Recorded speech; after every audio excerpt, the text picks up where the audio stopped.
Bienvenue au Dr William Davis. Pas de blé, pas de céréales, pas de sucre. Je pense que la plupart d'entre vous en sont convaincus. Les céréales sont des graines d'herbe. Et les humains n'ont pas la machine digestive pour les briser. Ni les racines, ni la tige, ni les graines. Vous savez que nous essayons de faire des aliments sains, faciles à préparer et délicieux. Mais sans gluten, ni produits laitiers, ni allergènes, ni sucre. En 2013, j'ai publié Grain Brain, qui souligne le rôle néfaste du gluten, des glucides et du sucre, à la fois en termes de santé globale et en particulier de santé cérébrale. Depuis 2010, des livres à succès ont commencé à diffuser le credo selon lequel le gluten, présent dans le blé, l'orge et le seigle, est un véritable poison. De nombreuses célébrités ont adopté un régime sans gluten et l'ont fait savoir à leurs fans.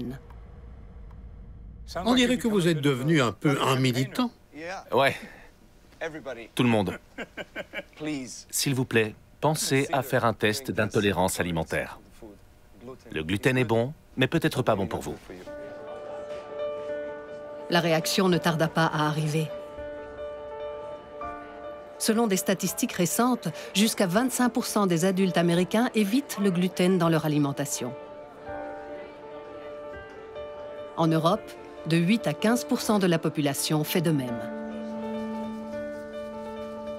Propulsé par un engouement sans précédent dans l'histoire humaine, le marché mondial du sans gluten a dépassé les 15 milliards d'euros en 2018 et progresse de façon exponentielle. Je mange sans gluten depuis 5 ans. Le médecin a dit que c'était bon pour ma santé. Si vous arrêtez de consommer du gluten, ça peut empêcher la chute des cheveux, ou votre intestin va mieux, ou même ça peut prévenir le cancer ou d'autres maladies. Mon partenaire a beaucoup d'allergies alimentaires, le gluten principalement. Et c'est agréable de venir ici et de savoir que tout est finalement sans gluten.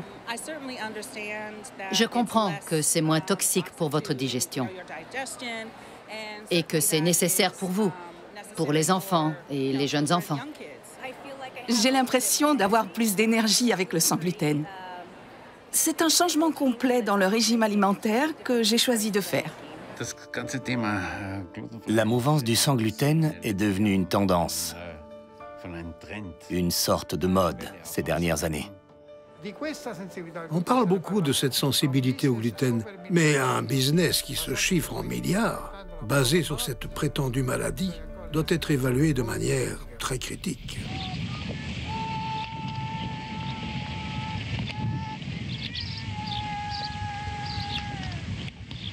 La diabolisation du gluten n'est-elle qu'une mode créée par le marketing? Ou alors le blé, aliment de base de notre civilisation, s'est-il transformé en poison? Le blé n'est-il plus le bon vieux grain que nous mangeons depuis 10 000 ans? Et s'il ne l'est plus, pourquoi?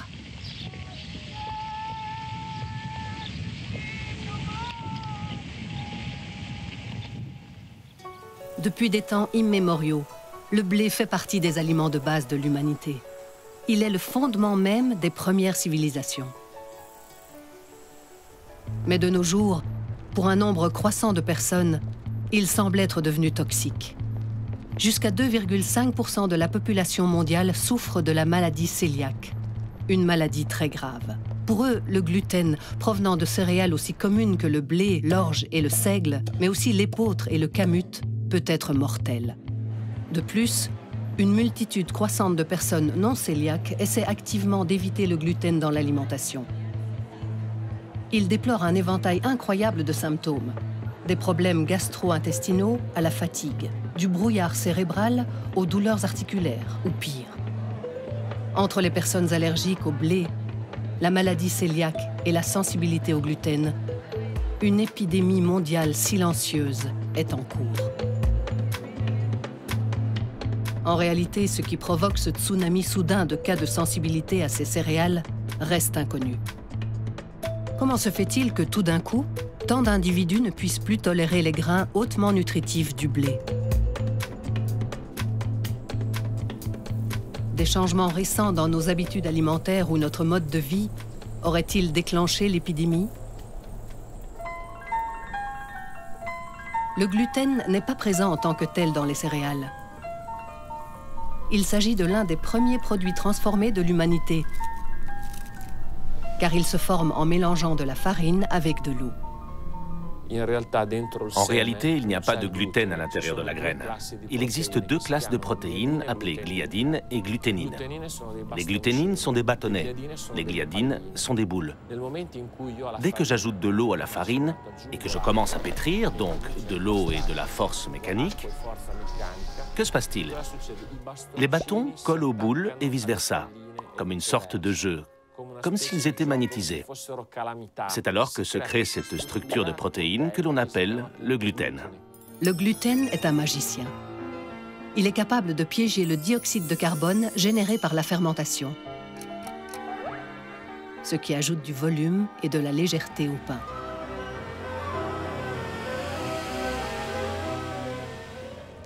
De plus, en retenant les granules d'amidon de la farine, il rend les pâtes résistantes à la cuisson. Ces qualités ont fait du blé, première céréale en teneur de gluten, l'aliment le plus consommé au monde. Il fournit environ 20% des calories mondiales. Mais le gluten a deux faces, préviennent les scientifiques.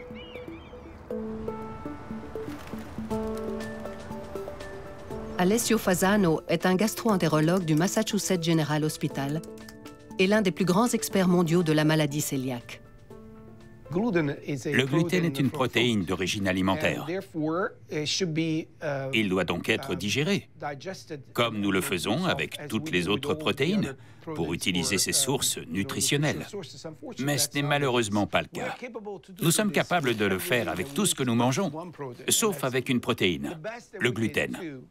Nous pouvons tout au plus le digérer en morceaux, mais pas complètement. Donc vous avez ces peptides non digérés.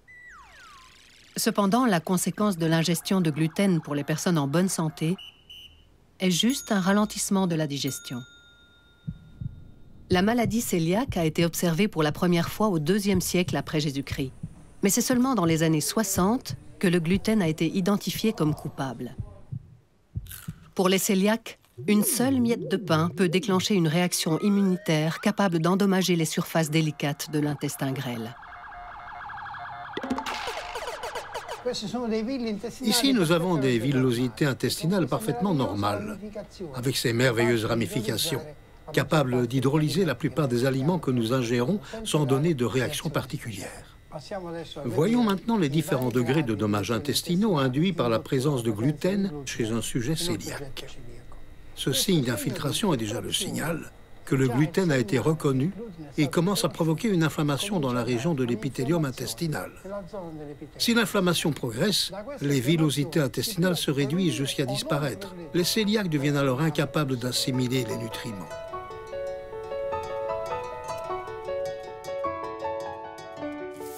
Les céréales sont entrées dans notre alimentation lorsque l'humanité a découvert l'agriculture et a commencé à cultiver du blé dans le croissant fertile du Moyen-Orient il y a 10 000 ans. La coopération entre l'humanité et le blé a été extrêmement fructueuse pour les deux partenaires. Chaque partie a évolué avec l'autre. Chaque partie a aidé l'autre à se reproduire et à se multiplier. Le broyage du blé pour obtenir de la farine est l'un des premiers actes de transformation de la nature. Le pain est sacré. Il est cité dans une prière chrétienne. « Donne-nous aujourd'hui notre pain de ce jour. » Sans pain, une bonne partie de l'humanité serait morte de faim. Le consommer serait-il une erreur de l'évolution, comme certains le croient? Le gluten est-il le poison produit par les herbes pour détruire leurs prédateurs humains? De nombreux produits alimentaires quotidiens contiennent des toxines naturelles comme mécanisme de défense. Le gluten est-il vraiment si différent et plus toxique? C'est là que réside la confusion. La consommation de gluten ne sera toxique que pour très peu de gens. La grande majorité d'entre nous arrivera à se sortir de ce processus sans même en être conscient. Pourquoi? Parce qu'on n'atteint pas la dernière étape, l'inflammation qui crée une issue clinique défavorable. Partir du fait que le gluten fait ce genre de choses à notre système immunitaire et peut donc créer des problèmes, et en déduire que nous devons tous passer au sans gluten pour éviter l'extinction de l'espèce humaine, c'est vraiment une exagération. Comment savoir si j'ai la maladie cœliaque? Quels en sont les symptômes? Jusqu'à récemment, les causes de la maladie cœliaque n'étaient pas claires pour nous. Était-ce une réaction au gluten ou une sensibilité aux aliments? Maintenant, nous savons que c'est une maladie auto-immune. Les principaux symptômes sont des selles irrégulières, des douleurs abdominales, des ballonnements, une perte de poids. Cela a été pendant de nombreuses années notre compréhension du cadre clinique de la maladie cœliaque. Aujourd'hui, nous savons qu'il existe un éventail de symptômes qui sortent du tractus gastro-intestinal, au point que la maladie est maintenant définie comme systémique. Aucun organe ou tissu de notre corps n'est épargné.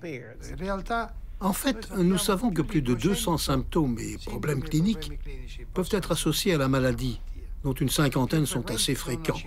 Cependant, il est conseillé de toujours rechercher la maladie cœliaque chez toute personne malade. C'est une recette avec au moins 2 ingrédients, une prédisposition génétique et un déclencheur environnemental qui provoque la réaction du système immunitaire en raison de sa susceptibilité génétique. Quelle est la spécificité génétique qui prédispose à la maladie cœliaque? À Naples, Luigi Greco et son équipe ont tenté de résoudre ce casse-tête. La réponse peut être trouvée dans la préhistoire. Partis de Mésopotamie, les agriculteurs et le blé se sont disséminés vers le nord. Les populations néolithiques du Proche-Orient ont découvert l'agriculture, tandis qu'en Europe, il y avait des chasseurs-cueilleurs. Bois, chasse, ils cueillaient. Ils cueillaient des racines et des tubercules, mais avaient un régime essentiellement carné. Ces populations avaient un système immunitaire qui les protégeait des maladies. Dans la pratique, ce sont les individus avec une fréquence plus élevée de ces gènes qui ont été sélectionnés. Les peuples du Mésolithique, n'étant pas adaptés à la gestion de cette nouvelle protéine, ont donc développé une pathologie. Les patients cœliaques seraient les reliques génétiques des indigènes européens dont les gènes ne se seraient pas adaptés au nouveau régime basé sur les céréales apportées par la population néolithique.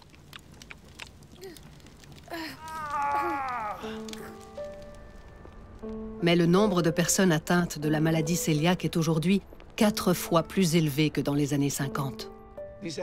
Des études épidémiologiques ont montré que la maladie augmente trop rapidement pour rendre une mutation génétique responsable de cette épidémie.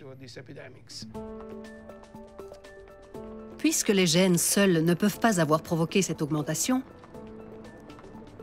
des facteurs liés à l'environnement doivent être en jeu. Qui plus est, une nouvelle affection semble être sortie de nulle part. La sensibilité non cœliaque au gluten. Il y a donc ce petit nouveau sur le bloc, la sensibilité non cœliaque au gluten ou sensibilité au gluten, dans laquelle vous n'avez pas de réponse auto-immune comme dans la maladie cœliaque. Vous n'avez pas de réponse allergique comme dans l'allergie au blé, mais vous avez une autre réponse immunitaire qui conduit à une inflammation sans endommager votre intestin et qui provoque des symptômes qui se superposent complètement à la maladie cœliaque. La sensibilité non cœliaque au gluten est entourée de mystères. Les scientifiques sont encore à la recherche d'un test pour la diagnostiquer. Même si elle est déclenchée par l'ingestion de céréales contenant du gluten, la substance qui la provoque n'a pas été identifiée avec certitude.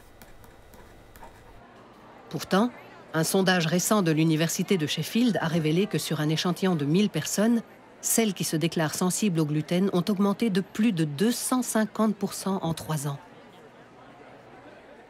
La sensibilité autodéclarée au gluten était de 12,9% en 2012 contre 32,8% en 2015. Il ne peut pas s'agir d'autosuggestion. Un nombre grandissant de personnes se plaint de symptômes gastro-intestinaux et autres.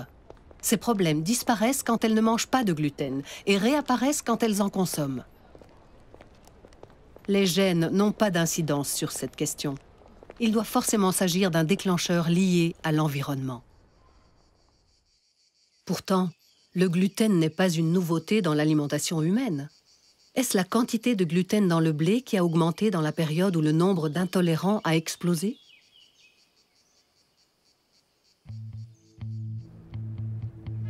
Pour comprendre si le blé moderne est différent du blé que nous avons mangé pendant des siècles, nous rencontrons un des plus grands experts de céréales, Giovanni Dinelli, professeur d'agronomie à l'Université de Bologne. Ceux-ci sont des plants de blé dits anciens, datant d'avant la révolution agricole. Ils se démarquent car ce sont des plantes plus hautes que celles-ci, qui sont cultivées actuellement dans le monde entier. Pourquoi était-il nécessaire de réduire la taille des plants de blé? Pendant la Seconde Guerre mondiale, les grandes multinationales chimiques doivent produire les deux éléments clés pour la fabrication des bombes. Le nitrate, qui est la base de tous les explosifs, et le phosphate, nécessaire aux bombes incendiaires. Toute l'industrie chimique travaille pour produire ces éléments. En Allemagne, aux États-Unis, au Japon. À la fin de la guerre, ces multinationales ont d'énormes quantités de nitrate et de phosphate dont elles ne savent pas quoi faire. Et une fois la guerre terminée, on ne fabrique plus de bombes. Ils pensent alors à les utiliser comme engrais. Miracle de la chimie, les produits pour fabriquer des bombes et des explosifs sont recyclés pour faire pousser de la nourriture. Ces éléments entrent alors dans l'agriculture. Mais que se passe-t-il? Beaucoup de plantes de l'époque, comme le blé ou le riz, dont les plants mesuraient près d'1,40 m de hauteur, ne répondent pas. Les anciennes variétés ne répondent pas? Qu'est-ce que ça veut dire? Quand je vais les fertiliser, au lieu de produire plus, elles produisent moins. Parce que cet engrais pénètre dans leur tige et la rend fragile. Lorsque l'épi commence à se former, son poids fait céder la tige, c'est-à-dire qu'elle tombe, et donc la production est perdue. Les premiers blés nains proviennent d'un programme génétique mené au CIMMYT, un institut fondé au Mexique, avec les capitaux privés de la Fondation Rockefeller. À la tête de ce programme se trouve Norman Borlaug, qui sera récompensé du prix Nobel de la paix en 1970. Il obtint les premières variétés naines, la Sonora 64 et d'autres variétés, qui représentent la base génétique de toutes les variétés actuelles. Voici de nouvelles variétés de blé mexicain qui sont en phase finale de test. Cela a été possible parce que durant la Seconde Guerre mondiale sont arrivés non seulement les engrais synthétiques, mais aussi les pesticides, qui n'existaient pas auparavant.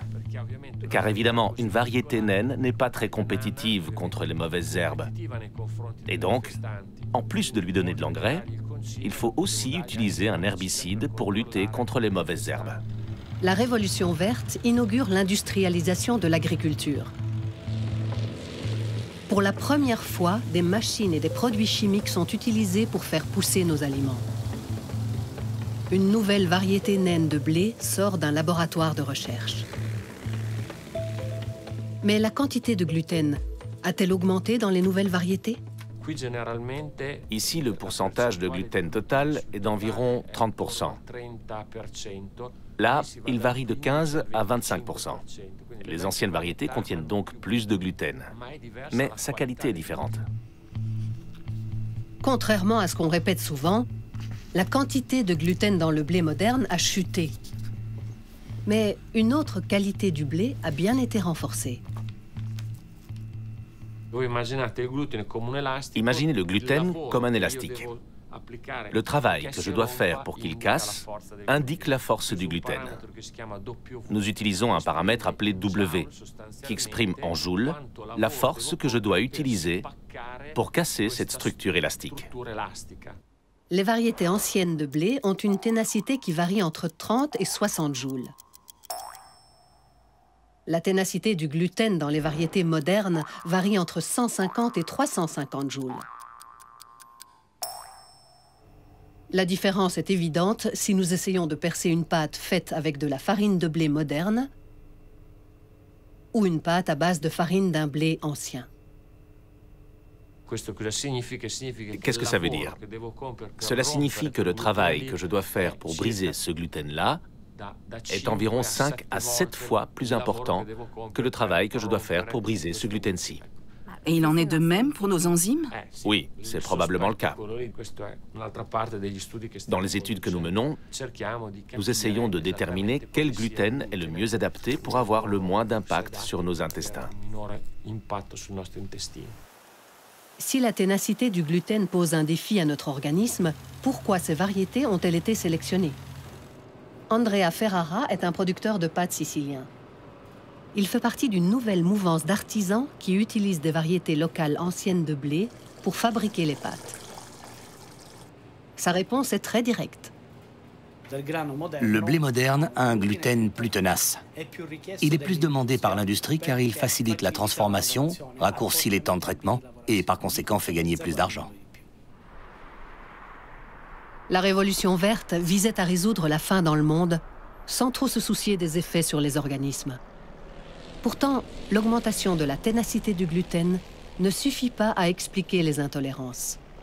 Des études ont démontré que pour les individus sains, ce gluten plus tenace ne fait que ralentir la digestion. Il doit y avoir d'autres déclencheurs pour expliquer l'épidémie d'intolérance au gluten.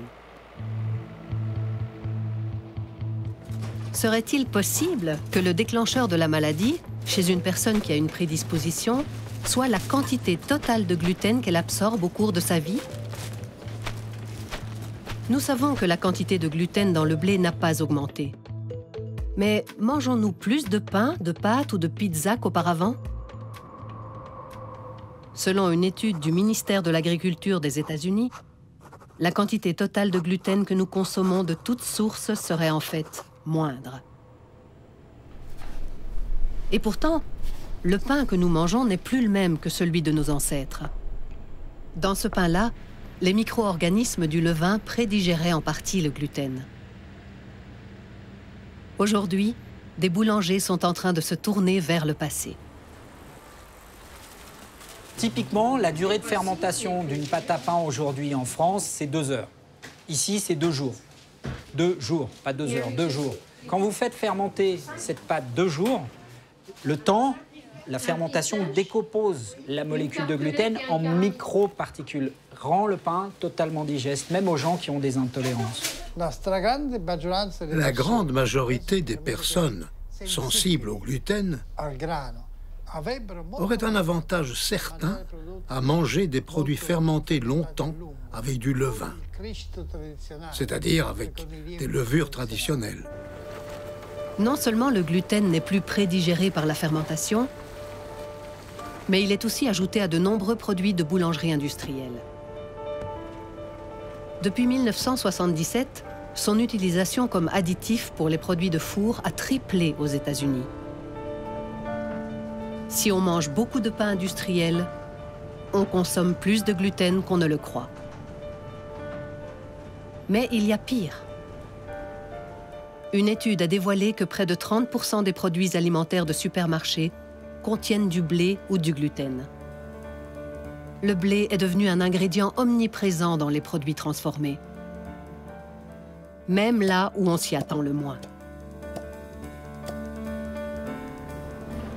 Ce qui est paradoxal, c'est que même si nous mangeons en moyenne moins de produits céréaliers, les personnes qui consomment des aliments transformés ingèrent à leur insu plus de gluten.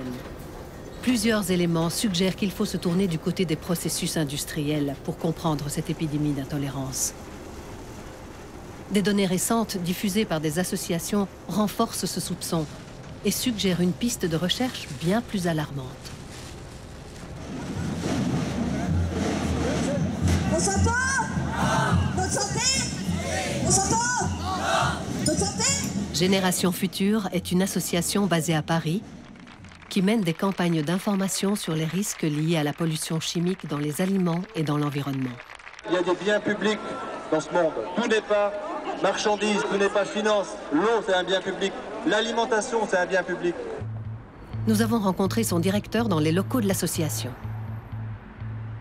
On a échantillonné dans des grands magasins ici en France, des céréales de petit déjeuner, des pâtes, du pain, des produits à base de céréales, des légumineuses, pois, haricots, lentilles. Et effectivement, après avoir fait analyser ça par un labo agréé, on s'est aperçu qu'on en retrouvait dans une proportion importante de glyphosate dans des quantités variables, mais ça pouvait aller jusqu'à plusieurs milligrammes par kilo dans certaines légumineuses. Le glyphosate, produit phare de la marque Monsanto, intégré au groupe Bayer en 2018, reste l'herbicide le plus vendu. Génération Future n'a pas été la seule organisation à trouver du glyphosate dans les aliments industriels. En Allemagne, etc., on a vu qu'ils ont testé des bières. L'Institut pour l'environnement de Munich a détecté du glyphosate dans 14 marques de bières populaires en Allemagne. Le taux le plus élevé représentait 300 fois la limite légale pour le glyphosate dans l'eau potable. De plus, une étude a révélé que sur un échantillon de la population allemande, 99,6% avaient des traces de glyphosate dans leurs urines.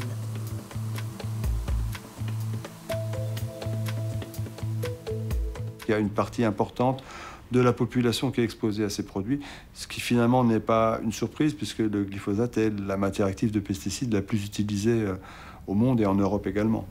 Au fil des années, les tests révélant la présence de résidus de glyphosate dans les aliments se sont multipliés. À chaque fois qu'une association indépendante réalise des tests, on détecte du glyphosate. Partout, on trouve un peu les mêmes résultats avec toujours des produits alimentaires à base de céréales ou à base de légumineuses qui semblent être la voie de contamination des consommateurs la plus importante. Des traces de glyphosate ont été trouvées dans beaucoup de bières et dans des centaines de produits céréaliers. Comment un herbicide utilisé pour préparer le terrain et combattre les mauvaises herbes se trouve-t-il dans tant d'aliments à base de céréales?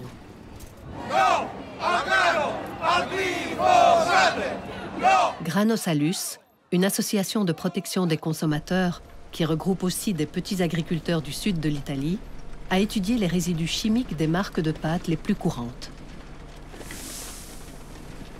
Elle a trouvé des traces de moisissure, un métal lourd, ainsi que des traces de glyphosate. L'organisation a décidé d'alerter l'opinion publique sur le danger pour la santé de ces blés de mauvaise qualité et d'importation douteuse. Ils font par ailleurs chuter les prix locaux du blé dur utilisé pour les pâtes. Un fermier sicilien, qui a dédié son énergie à faire ressurgir des qualités de blé ancien qu'on croyait perdues, témoigne du désarroi des petits exploitants.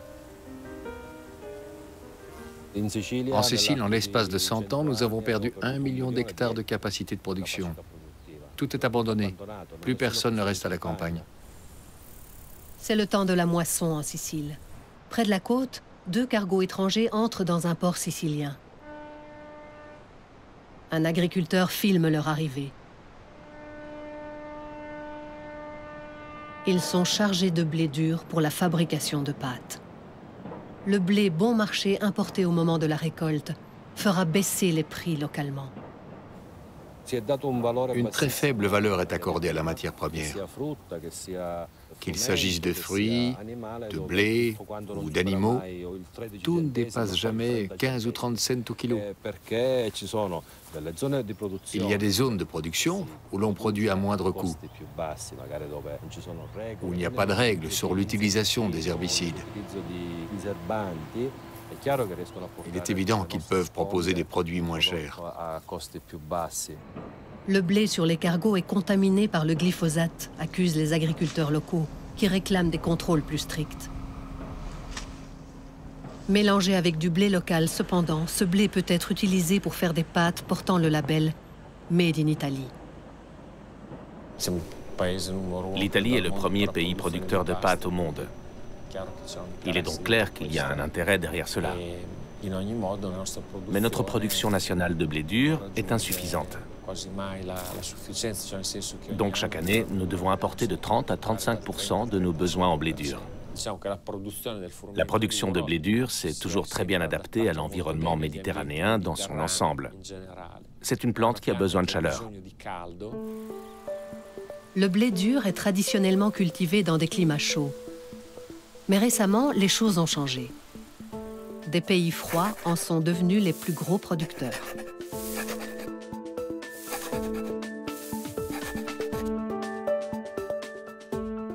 Le Canada est de loin le premier producteur. Depuis les années 2000, de nouveaux grands acteurs, surtout le Canada et l'Ukraine, sont entrés sur le marché global du blé dur. Comment le Canada a-t-il pu devenir le plus grand producteur de blé dur au monde et être, avec l'Ukraine, l'un des principaux exportateurs de cette céréale, jadis mûrie au soleil? Un type d'agriculture qui permet de cultiver en dehors des zones typiques de production a vu le jour. Avec les produits chimiques, vous pouvez cultiver dans des environnements plus humides, comme la vallée du Pô, le nord des États-Unis ou le Canada. Un système industriel nécessite des fournisseurs uniques. Il privilégie des fermes de 1000 à 1500 hectares, parce que c'est plus facile, parce que le système va vers la simplification, et il ne veut pas traiter avec beaucoup de petits agriculteurs. La question que nos décideurs devraient se poser est « Dans quelle direction voulons-nous aller ?» Parce qu'avec le système en place, nous ne pouvons pas rivaliser. J'ai visité une exploitation du sud du Brésil qui produit du soja et du maïs. Il s'agit d'une entreprise de 40 000 hectares. C'est aussi grand que la moitié de la province de Bologne. Elle est gérée par 4 personnes, avec des hélicoptères. Tout est géré avec de la chimie. Nous allons à Bruxelles pour rencontrer Olivier de Scuter, ancien rapporteur spécial aux Nations Unies sur le droit à l'alimentation et juriste spécialisé dans les droits économiques et sociaux. Nous lui demandons pourquoi certains choix de politique agricole commune ont nui à tant d'agriculteurs européens. Nous avons, depuis le début des années 60, la mise en place de la politique agricole commune, une politique qui a eu pour objectif principal d'augmenter la production de volume. Et ceci explique tous les choix qui ont été faits depuis en matière de subventions à la production, en matière d'infrastructures, en matière de logistique. Et il en est résulté que sont sortis gagnants de cet essorage de l'agriculture européenne un petit nombre de grands exploitants agricoles qui sont capables de réaliser des économies d'échelle, de produire pour des grands marchés.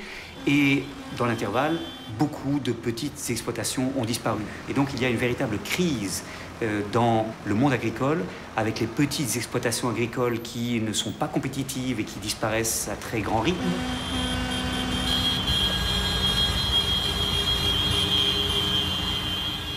Nous avons un système alimentaire, des chaînes alimentaires qui, au fond, ont la forme d'un sablier. Un très grand nombre de fermes d'exploitation agricole, un nombre assez petit de grands acheteurs de matières premières, de traders, notamment pour les céréales, le lait par exemple, un nombre assez petit de grandes industries de transformation, Nestlé, Unilever, Danone, etc. Et puis un nombre relativement restreint de supermarchés, de distributeurs. Et puis évidemment un très grand nombre de consommateurs. Donc on a une chaîne de production avec à certains segments de la chaîne, à certains maillons de la chaîne, une très forte concentration de pouvoir économique. Le commerce global des céréales est dominé par une poignée de puissantes sociétés de trading. Les plus grosses de ces sociétés sont souvent désignées sous le sigle ABCD, des initiales de leur nom. Archer Midlands, Bunge, Cargill, Louis Dreyfus. On estime qu'elle contrôle 70% du marché mondial qui serait aux mains de 4 sociétés seulement. La valeur actuelle du commerce mondial de l'alimentation est de 1 500 milliards de dollars et cela augmente de manière assez significative. La production de pesticides et la propriété des semences sont elles aussi concentrées entre 3 sociétés. Les régulateurs semblent être dans l'impossibilité de mettre des limites à ces oligopoles. Un tel niveau de concentration dans le secteur alimentaire, qui se retrouve entre les mains d'une poignée de sociétés privées, est une menace pour la sécurité alimentaire mondiale. La géopolitique de la nourriture est le domaine d'étude de Jennifer Clapp. Experte en politique alimentaire, elle leur a dédié son dernier livre, intitulé « Food », nourriture. Elle réside au bord du lac de Caume pour une retraite d'écriture. Il y a une distance croissante dans le système alimentaire mondial. Cela ne se réfère pas seulement à la distance physique que la nourriture parcourt de la ferme à l'assiette, qui est en moyenne de 2500 km. Il y a aussi une distance mentale, parce que nous manquons d'informations sur la manière dont notre nourriture a été produite. Nous avons vu l'industrie alimentaire de la planète se mondialiser de plus en plus. La distance masque le fait que la richesse et le pouvoir se concentrent. Elle masque la façon dont certains acteurs, comme les grandes entreprises agroalimentaires, fixent les règles du jeu de manière à diminuer le pouvoir des consommateurs et celui des producteurs. Le message de l'industrie agroalimentaire, qu'il faut produire toujours plus, est un message extrêmement problématique, parce qu'il conduit à des choix agronomiques, des choix de production à haut usage d'intrants, de pesticides, d'engrais, qui sont très problématiques pour le maintien des écosystèmes. Ces conséquences sont tout à fait ignorées dans ce discours productiviste qui aujourd'hui domine encore dans les médias. Ces choix agronomiques semblent menacer la santé humaine. Les tests montrent que le glyphosate est présent aujourd'hui dans beaucoup d'aliments et de boissons à base de céréales. Le glyphosate jouerait-il un rôle dans l'épidémie d'intolérance au gluten? Thierry Vrain pourrait connaître la réponse. Il est l'ancien chef des biotechnologies à Agriculture Canada, l'organisme responsable des politiques agricoles du pays. Nous le rencontrons lors d'une de ses visites à Paris. Quand je travaillais pour le gouvernement, et j'étais le chef de la structure, je me faisais un devoir d'expliquer aux gens que l'ingénierie génétique est une technologie simple et que cette peur de jouer à Dieu était sans fondement.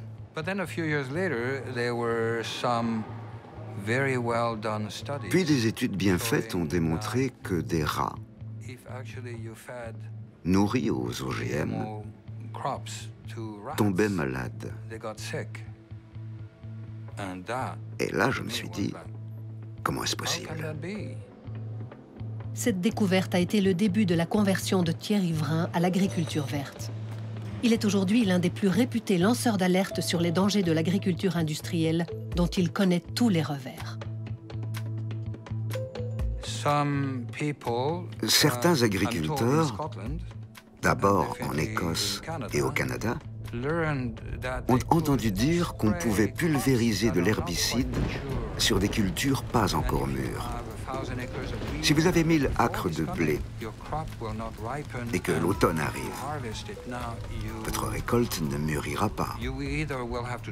Vous devrez la sécher ou vous en perdrez beaucoup à cause de la moisissure.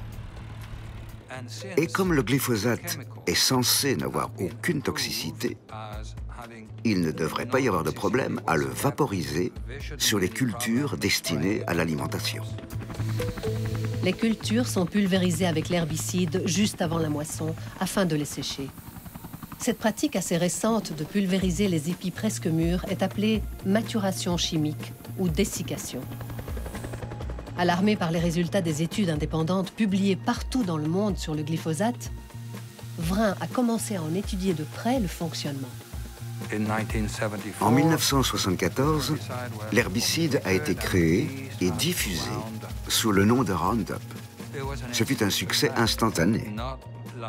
Contrairement à la plupart des herbicides qui tuent une famille de plantes ou quelques familles de plantes, ce produit chimique tue toutes les plantes. Roundup, no root, no weed, no problem. 20 ans plus tard, en 1996, Monsanto fait une nouvelle avancée en modifiant génétiquement les principales cultures pour que le glyphosate ne les endommage pas, mais tue uniquement les mauvaises herbes. Ils ont fabriqué le gène de la résistance dans les plantes. Organismes génétiquement modifiés, OGM.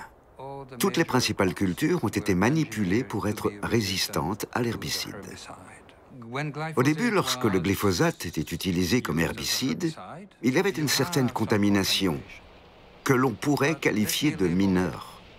Plus tard, en 1996, on a pu pulvériser les cultures OGM elles-mêmes et les récolter 2 ou 3 mois plus tard. Et là, les résidus deviennent majeurs. Mais le pire était encore à venir. À partir de 2000, si le climat ne permet pas aux cultures de mûrir, on les mûrit artificiellement juste avant la moisson par une pulvérisation d'herbicides qui tue la plante et prive d'eau ses graines. Maintenant, nous ne pulvérisons plus la récolte au début de la saison. Nous pulvérisons la récolte au moment de la moisson. Donc les résidus ne sont plus mineurs ou majeurs, ils sont au maximum. Vous ne pouvez avoir plus de résidus qu'en faisant cela. Le glyphosate est pulvérisé juste avant la moisson sur toutes les céréales, les graines et les légumineuses. Cela concerne au total environ 200 cultures. Les quantités d'herbicides pulvérisés dans le monde à partir de 2000 ont explosé.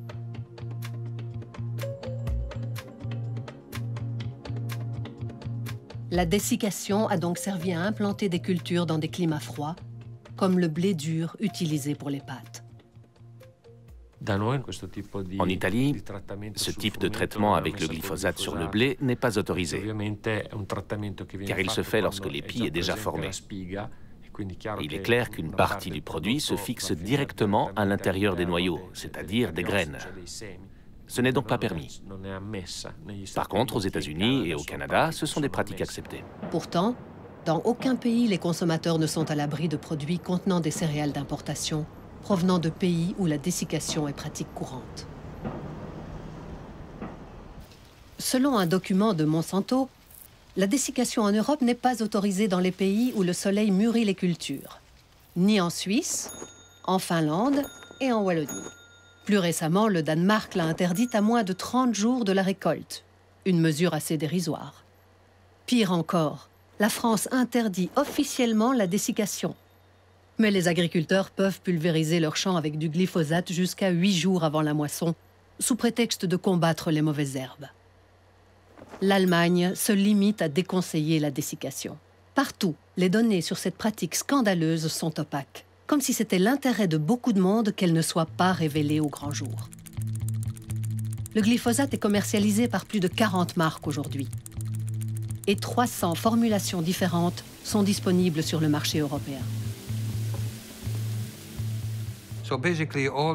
Donc les cultures de céréales et de légumineuses en Amérique du Nord et dans de nombreux pays d'Europe et du monde sont pulvérisées juste avant d'être utilisées pour produire de la nourriture. Dans votre miche de pain, le grain peut avoir été récolté il y a 1 mois et il peut être très fortement contaminé par cet herbicide, le glyphosate. Depuis plus de 20 ans, des quantités croissantes de glyphosate sont pulvérisées directement sur 200 cultures, y compris le blé, juste avant la récolte. Aux agriculteurs, on a toujours répété que le glyphosate était sans risque. Ces mêmes années, une multiplication des cas de cœliakie et la montée d'une nouvelle sensibilité au gluten ont été enregistrées. Sommes-nous vraiment sûrs que le glyphosate soit sans risque ? Les scientifiques savent que le seuil qui conduit à la maladie cœliaque se traverse facilement. Et si c'était justement le glyphosate le déclencheur de la maladie? Le creuset qui garde la balance de notre santé est le microbiome. Et c'est là qu'il faut chercher la réponse. Des milliards de micro-organismes, surtout des bactéries, habitent le corps humain et vivent une vie symbiotique avec nous. Chaque partie du corps a ses propres organismes spéciaux, mais le plus grand nombre d'entre eux se trouvent dans les intestins. Si vous changez de mode de vie au point de changer la composition et le fonctionnement du microbiome, vous pouvez développer la maladie cœliaque. Et cela semble être la seule explication au fait que les gens qui consomment du gluten pendant 50 ans sans problème deviennent intolérants par la suite. Parce que quelque chose d'autre met en mouvement cette prédisposition génétique et la fait évoluer vers une issue clinique. Et ça, c'est le microbiome. Le microbiome est le pianiste qui joue l'air de la santé ou de la maladie. Il détermine l'équilibre de notre corps. Mais le microbiome est extrêmement sensible aux influences extérieures et facilement dérangé.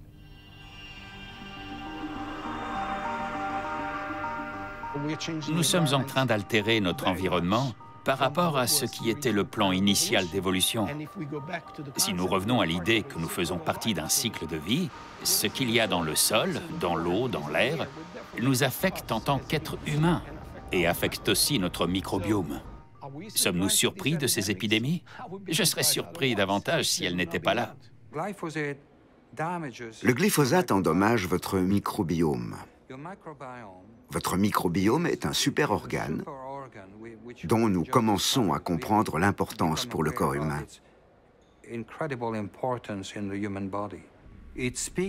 Il communique et contrôle tous vos organes.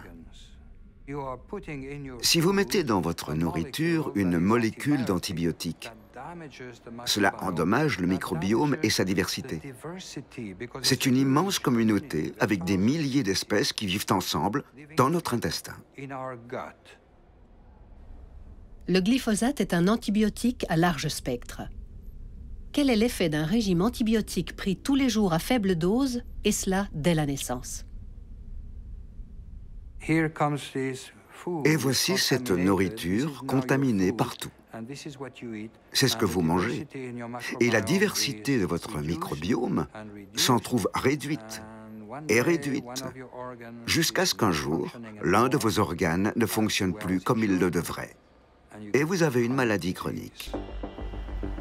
Par le biais d'un mécanisme subtil, le glyphosate peut conduire à un sabotage complet de notre organisme. C'est la bouleversante découverte de Stephanie Seneff. Biologiste au MIT et experte en intelligence artificielle, elle a réalisé une méta-analyse de toute la littérature scientifique concernant l'herbicide et a découvert par quel mécanisme il s'insinue littéralement dans toutes les cellules de notre corps. Une découverte importante sur laquelle elle vient d'écrire un livre. Il y a environ 12 ou 13 ans, je me suis inquiétée des taux d'autisme aux États-Unis. Je pensais qu'il devait y avoir un facteur environnemental qui causait l'autisme. Et je voulais comprendre cela. Je crois que j'ai trouvé ce mécanisme. Je pense que le glyphosate agit comme un analogue à l'acide aminé qui code la glycine et qu'il entre par erreur dans les protéines à la place de la glycine.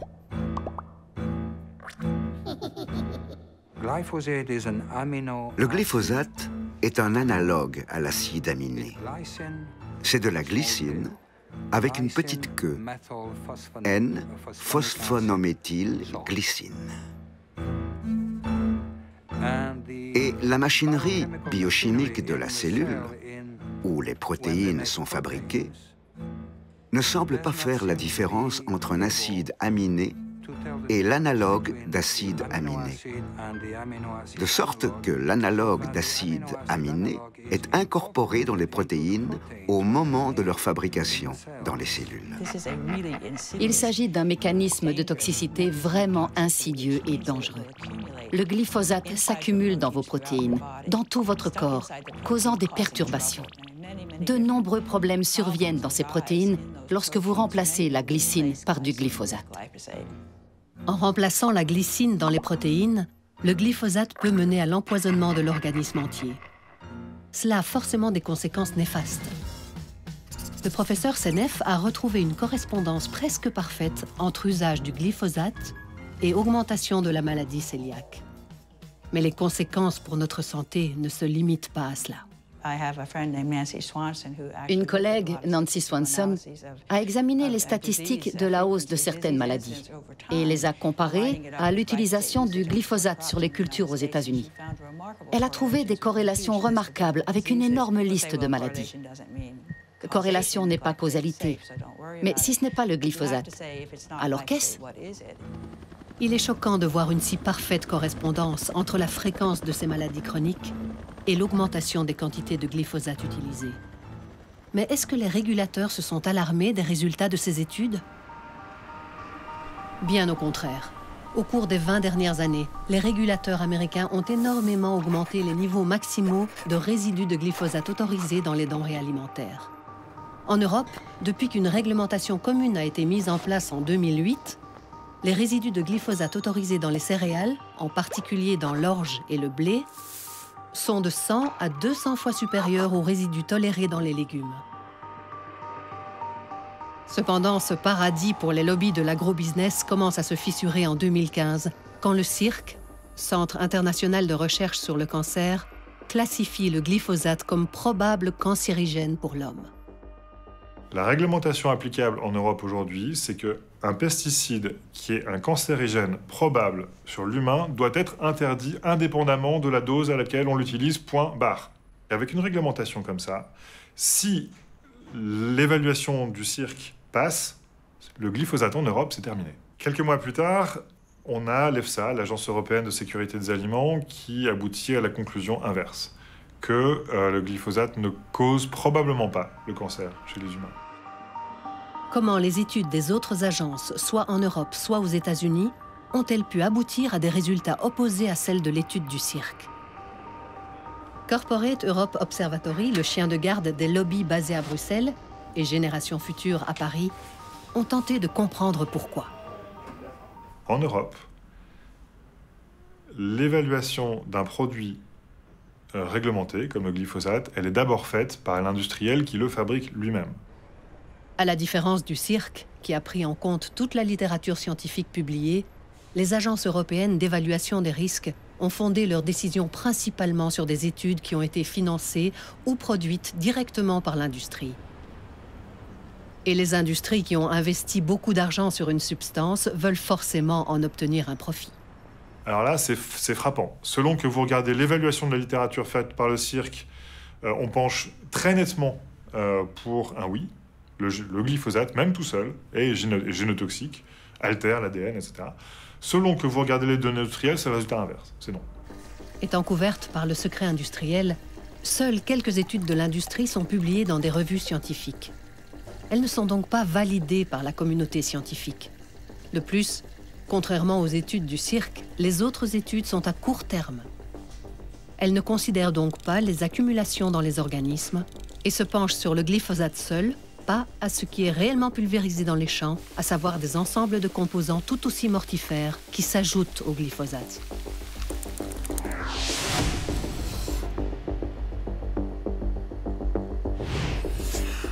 Les produits qui contiennent la matière active sont évalués, autorisés au niveau des États membres. Les tests sur la toxicité chronique de l'ensemble ne sont pas faits en Europe, mais non plus dans les États membres. Ce sont des études qui coûtent des millions d'euros. Et effectivement, aujourd'hui, ce n'est pas réalisé. L'EFSA, l'Autorité européenne de sécurité des aliments, qui est en charge de protéger les citoyens européens des risques liés à la chaîne alimentaire, n'a pas accepté notre requête d'interview sur les effets à long terme des résidus de la dessiccation au glyphosate sur les céréales. Le moins que l'on puisse dire, c'est que ce processus de réglementation échoue dans sa mission de protéger la santé publique. Comment croire que des évaluations basées exclusivement sur les données scientifiques fournies par l'agrobusiness peuvent être équitables?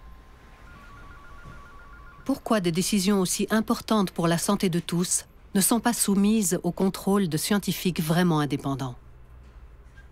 Pourquoi est-ce que d'habitude, ils n'ont pas besoin de faire du lobbying au niveau politique?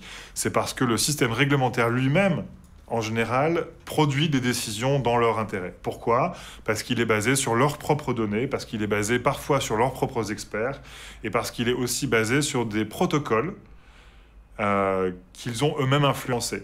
C'est indéfendable politiquement. Sauf que c'est la loi. Encore une fois, c'est-à-dire que ça, c'est Snowden qui dit ça très bien, c'est le scandale, c'est ce qui est légal, souvent. Encore une fois, ce sont souvent les lobbyistes qui font la loi. Ou en tout cas qui essayent d'y participer. C'est même à ça qu'ils servent. Ces règles de l'Union européenne consistent littéralement à demander aux loups de protéger la bergerie. Est-il étonnant alors qu'une épidémie de problèmes liés au gluten et de maladies chroniques auto-immunes sévissent dans le monde?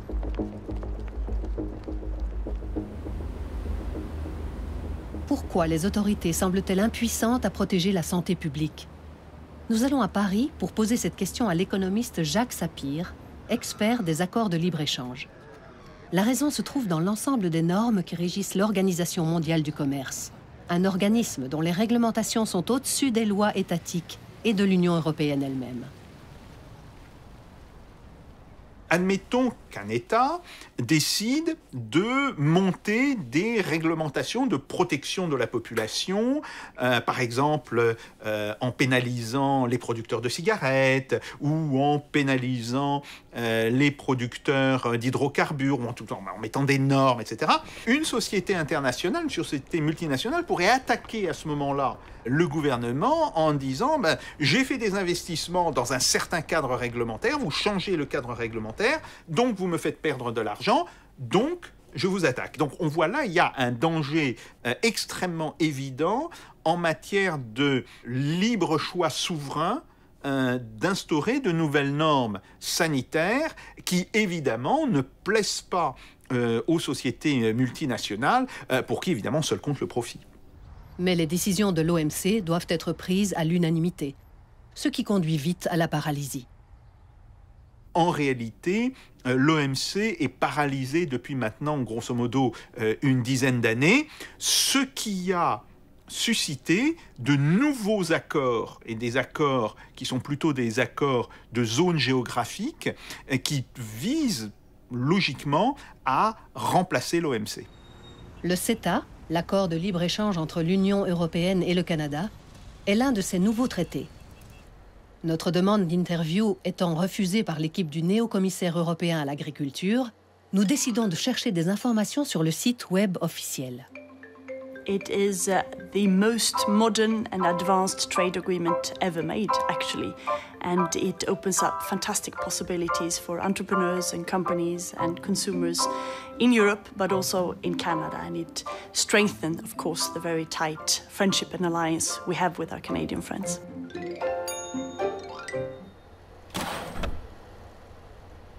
Ce traité contient aussi des dispositions qui protègent les investissements des sociétés multinationales contre l'application de lois strictes en matière de sécurité alimentaire. Ces accords, ils portent très peu sur les droits de douane parce que les droits de douane sont déjà relativement faibles du fait de l'OMC. Mais ils portent sur ce qu'on appelle les barrières dites non tarifaires. De quoi s'agit-il? Il s'agit essentiellement des réglementations qui existent dans chaque pays ou dans chaque groupe de pays pour protéger la population. Et à partir de là, évidemment, on considère dans les sociétés multinationales qu'il s'agit de formes de protectionnisme. Il y a un autre exemple qui peut se donner, par exemple, sur l'emploi de certains engrais ou au contraire la réduction de l'emploi de certains engrais. Alors, voilà, il y a le cas du glyphosate qui est soulevé en particulier en France et puis dans d'autres pays européens, qui pose d'ailleurs un véritable problème parce que les paysans eux-mêmes disent « mais on ne peut pas arrêter de produire du glyphosate ». Bah si, je pense qu'on peut tout à fait imposer une sortie du glyphosate à relativement court terme, mais il faut dire à ce moment-là qu'il faut interdire l'entrée aux produits qui ne respecteraient pas cette réglementation. Et c'est là que les sociétés multinationales disent « Ah non, non, non, vous faites ce que vous voulez, mais nous, on veut toujours avoir le droit de vous vendre des produits qui contiennent du glyphosate. » Évidemment, cela ne peut pas marcher. Et donc là, on voit qu'il y a un conflit très net et très immédiat entre les demandes des consommateurs qui, en réalité, demandent de plus en plus de sécurité, de plus en plus de qualité sur les produits agroalimentaires et la volonté des entreprises multinationales qui est, au contraire, de démanteler l'ensemble des protections dites non tarifaires. L'instrument dont les consommateurs ont besoin pour se protéger est une traçabilité complète de la chaîne de transformation des aliments. Mais les lois en matière d'étiquetage ne rendent pas obligatoire l'indication de provenance des matières premières. Ce n'est pas une omission insignifiante dans l'information des consommateurs. Au contraire, si un pays essaie d'introduire des normes plus sévères, il peut être menacé d'un recours au tribunal de l'OMC. C'est ce que le Canada a fait lorsque l'Italie avait introduit à titre d'expérimentation l'indication de la provenance du blé dur sur les paquets de pâtes. Le processus démocratique de l'Union européenne exige que le CETA soit ratifié par les 27 États membres pour pouvoir entrer en vigueur. La démocratie prend du temps et le business ne peut pas attendre. Alors, en 2017, la Commission européenne a approuvé le traité, mais seulement de façon provisoire. Et les échanges avec le Canada ont pu commencer. Soumis à des accords de libre-échange comme le CETA, les consommateurs se retrouvent de plus en plus seuls pour protéger leur santé. Sommes-nous sûrs d'avoir les bons instruments? Nous constatons une consommation très élevée d'aliments ultra transformés, des aliments qui contiennent de multiples ingrédients et qui transitent par le système alimentaire mondial. Ces ingrédients sont de plus en plus souvent échangés dans des chaînes d'approvisionnement mondiales complexes. Et notre ignorance sur l'origine de ces aliments augmente, car il est vraiment très difficile d'obtenir des informations sur la façon dont ils sont produits, quels en sont les coûts sociaux et écologiques. La distance, l'ultra-transformation et le manque d'informations sur nos aliments se traduisent par une mauvaise nutrition. De plus en plus, notre régime alimentaire est uniforme et très peu varié, composé par exemple principalement d'amidon et de céréales. Nous assistons donc à une augmentation des carences en micronutriments et cela peut être vraiment débilitant. Environ 2 milliards de personnes souffrent de ce type de carence en micronutriments. À Boston, nous rencontrons l'auteur de dizaines de livres sur les rapports entre manque de nourriture et crise de la démocratie, ou sur l'agriculture et ses impacts sur la planète. Ce que nous devons comprendre est le fait que manger et se nourrir sont des actions de plus en plus éloignées aujourd'hui. On pensait « Oh, je mange assez, donc je vais être en bonne santé ». Mais c'est de moins en moins vrai.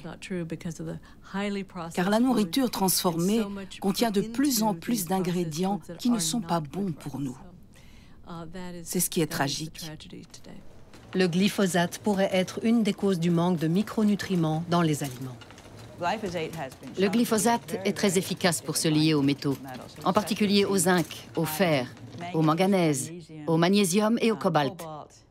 Ce sont tous des micronutriments très importants, des minéraux essentiels au fonctionnement de nos cellules. Étant un déminéralisateur, le glyphosate rend indisponibles des métaux précieux pour notre organisme. Pour les patients cœliaques, la carence en micronutriments est une préoccupation en soi, accentuée quand ils consomment des aliments ultra transformés. Depuis que le gluten a pris sur lui toute la responsabilité des intolérances, l'industrie alimentaire a créé le secteur incroyablement rentable des produits sans gluten. C'est ainsi que le capitalisme fonctionne. Il crée un problème, et plutôt que de le résoudre, il crée un nouveau business pour résoudre le problème, a dit le journaliste américain Michael Pollan. Ce secteur d'activité qui chiffre plusieurs milliards de dollars est en plein essor. Les consommateurs semblent être pris dans un cercle vicieux. Manger de la nourriture industrielle, tomber malade, puis être amené à consommer une autre nourriture industrielle de surcroît extrêmement chère. Nous allons visiter le QG du Dr Char, un leader mondial du secteur sans gluten, pour comprendre pourquoi ces produits coûtent si cher. Les produits sans gluten, et Char ne fait pas exception, ont un niveau de prix complètement différent des prix standards. Cela vient du fait que nous accordons beaucoup d'attention aux matières premières, au contrôle de la qualité, et que la taille des lots que nous produisons ne représente qu'une fraction de ce que produisent les géants de l'industrie alimentaire. Cela entraîne bien sûr des coûts qui doivent être supportés. Mais ces coûts donnent ensuite à la recherche une opportunité importante de préparer l'avenir. Les aliments sans gluten sont des produits de niche spécialement conçus, comme les médicaments, pour répondre à des besoins particuliers. Pourtant, selon un rapport récent, la taille du marché mondial des produits sans gluten devrait atteindre 36 milliards d'euros en 2027, avec une croissance annuelle de 9,2%.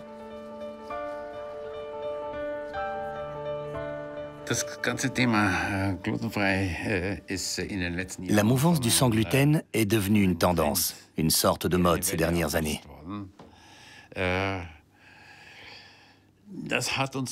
Bien sûr, cela nous a très bien servi en termes de vente, mais c'était un peu problématique du point de vue de notre travail. Nous avons toujours visé des produits spécifiques et maintenant nous devons satisfaire des facteurs plus émotionnels. Si vous approfondissez la raison pour laquelle ces personnes se tournent vers le sans gluten, et cela a fait l'objet d'un sondage, la moitié d'entre elles diraient « Je mange sans gluten parce que c'est plus sain ». Mais si vous n'êtes pas atteint de la maladie cœliaque, est-ce que manger des produits sans gluten est vraiment plus sain? Manger sans gluten n'a pas Dieu sait quel impact, car le gluten, d'un point de vue nutritif, est inutile. Vous pouvez vous en passer, mais vous éliminez aussi vitamines, fibres, minéraux qui sont très importants pour notre santé. L'amidon est un substitut fréquent de la farine et un ingrédient clé dans de nombreux produits industriels sans gluten. Les amidons ne contiennent presque aucun ingrédient nutritif, mais beaucoup de calories. Le véritable défi des produits sans gluten est le manque de nutriments et de fibres. Des études ont montré que les régimes sans gluten sont pauvres en fibres. Les micronutriments sont également faibles, en particulier la vitamine D, la vitamine B12 et l'acide folique, en plus de minéraux tels que le fer, le zinc, le magnésium et le calcium. Quelle est donc la meilleure alimentation pour les personnes sensibles au gluten ou cœliaques? Le Père éternel, par sa grâce, nous a donné une grande majorité d'aliments sans gluten. Le cœliaque peut manger tout le riz qu'il veut, tout le maïs qu'il veut, toutes les légumineuses qu'il veut, tous les légumes qu'il veut, tous les plats qu'il veut, tout ce qui existe. Des pommes de terre et tout. Il n'a pas besoin de manger de la farine de blé. Par conséquent, les aliments naturels sans gluten sont la véritable thérapie de la maladie cœliaque. Qu'en est-il de ceux qui mangent sans gluten parce qu'ils veulent perdre du poids? C'est une proposition risible. En particulier si vous abusez de substituts sans gluten de produits comme les pâtes, les pizzas, les biscuits, etc. Ils ont tendance à être hypercaloriques par rapport à leurs homologues contenant du gluten. Le sans gluten a un rôle à jouer lorsque les symptômes de la maladie cœliaque ne disparaissent pas. Lorsque des personnes cœliaques souhaitent manger du pain, une pizza ou un plat de pâtes pour ne pas se sentir différent dans une société dont les produits de base sont souvent à base de blé. Je suis heureux d'avoir dit d'emblée au sein de l'entreprise, le sans gluten n'est pas une mode. Nous avons des besoins réels à satisfaire. Les aliments produits et transformés par l'industrie sont pauvres en nutriments et parfois toxiques, et mettent en danger la planète et notre propre santé. Un changement radical de paradigme agricole semble s'imposer. Mais une agriculture sans chimie peut-elle vraiment être une alternative ? Nous avons des systèmes agricoles alternatifs qui peuvent résoudre les plus gros problèmes liés au modèle de production industrielle. Le plus important, c'est l'agroécologie. L'avantage de ce système, c'est qu'il ne se base pas sur des intrants chimiques contrôlés par une poignée d'entreprises. L'agroécologie, au contraire, est beaucoup plus naturelle, plus variée.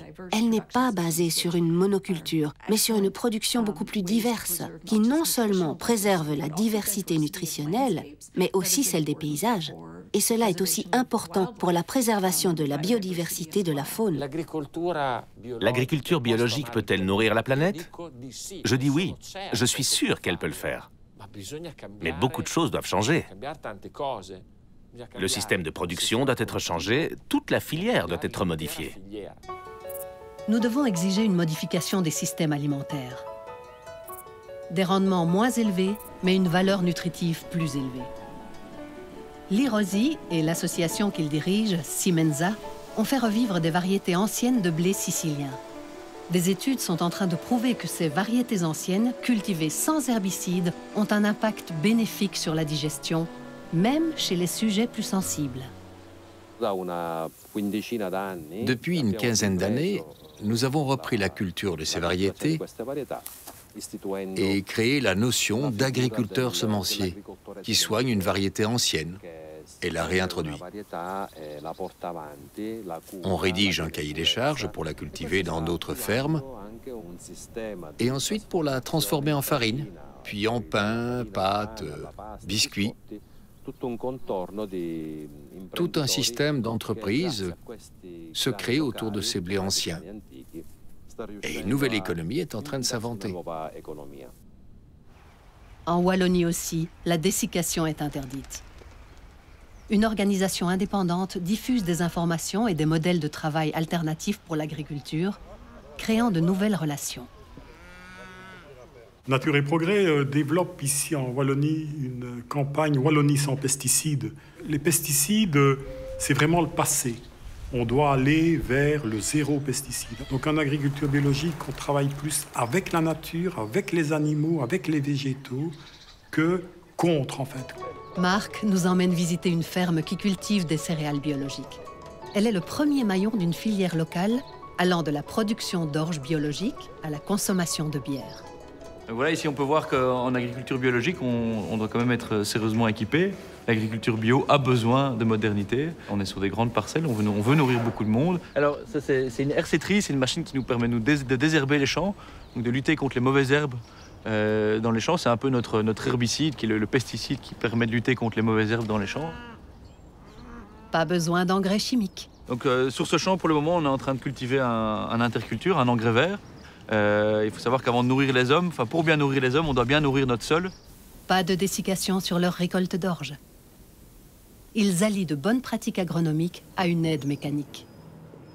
Ici, on est vraiment dans une ferme modèle à ce niveau-là, puisque c'est une ferme qui produit des légumes, des céréales, un élevage de poules, élevage de porcs, élevage de bovins, un magasin, un restaurant, associé à une brasserie.